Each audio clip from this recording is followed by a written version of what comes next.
The morning of August 6, 1945, was eerily quiet, the kind of stillness that often comes before history is made. High above the Pacific Ocean, the B-29 Superfortress Enola Gay soared through the clouds, its metallic hull glinting in the early light.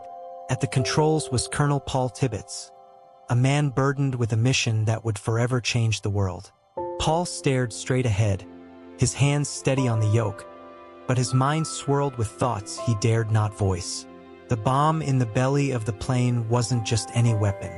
It was Little Boy, a device with the power to turn a city into ash in an instant.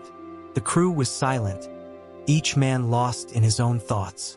Thomas Farabee, the bombardier, double-checked the calculations, his brow furrowed. Captain Lewis, the co-pilot, glanced at Paul. "You doing all right, boss?" Paul nodded, though his stomach churned. "Just another mission," he replied, his voice betraying none of the storm inside him. But they both knew this was no ordinary mission. As the plane approached its target, Hiroshima, Paul thought of the briefing a few days earlier. The generals had spoken of strategy, of ending the war swiftly and saving countless lives. Yet no amount of logic could ease the weight pressing on his chest. He wasn't just a soldier. He was about to rewrite history with fire and shadow.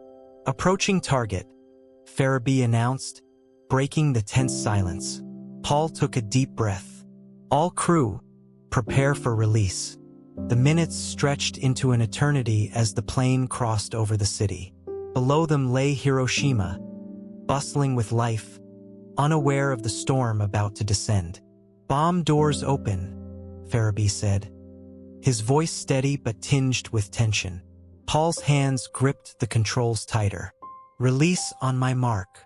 The moment came. Farabee flipped the switch, and Little Boy fell away, a dark silhouette against the bright sky. For a few seconds, nothing happened. Then, in the distance, a flash, a blinding, all-consuming light.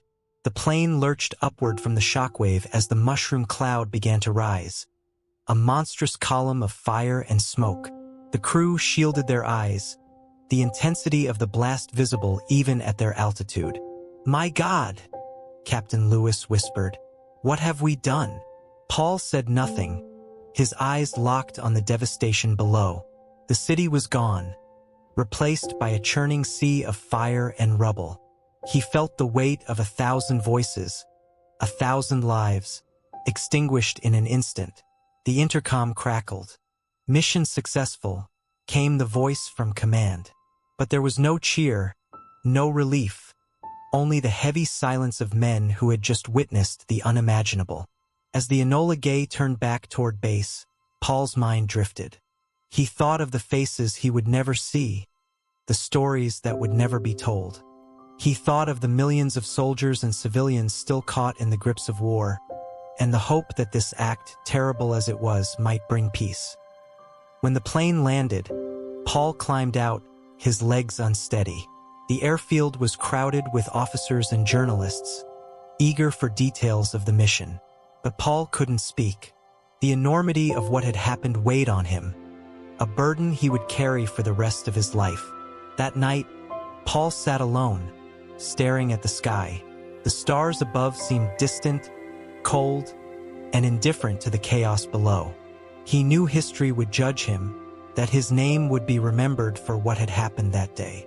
"We did what we had to do," he whispered to himself, though the words felt hollow. He thought of the lives lost and the lives spared, of the fine line between duty and humanity. And as the world began to reckon with the dawn of the atomic age, Paul Tibbets was left with the question that would haunt him forever. Did I bring peace or unleash a storm no one could stop?